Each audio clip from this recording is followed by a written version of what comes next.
you ever ask yourself the question, what is the gospel?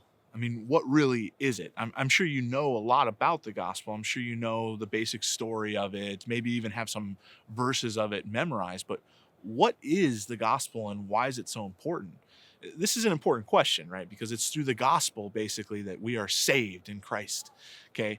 Now, the gospel just means good news, right? The euangelion is the word, right?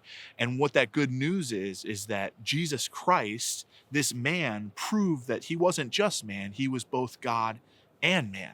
The good news is that he rose from the dead, proving this. And see, the gospel is important for us because as Catholics, we believe that that's the basis in which our faith can begin to grow. It's this faith in the gospel, when we hear the great story of Jesus Christ, that is the basis for all growth in Christ, right? It's kind of the way that we gain access to the Father. See, the Father doesn't just want us to have faith in the gospel. He doesn't want us to just be saved once and for all. He wants that faith to be the basis in which he builds his kingdom in our heart, right? It's the basis in which he changes us into sons and daughters of God. It's really important. So when we're reading the gospels, yeah, we're reading this great story, but it's more than just history. It's more than just a story.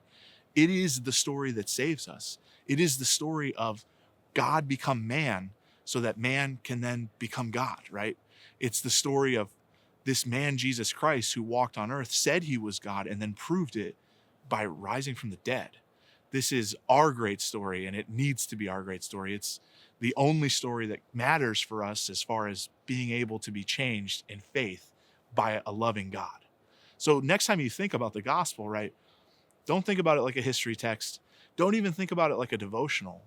Look at it, look at the story, really digest it.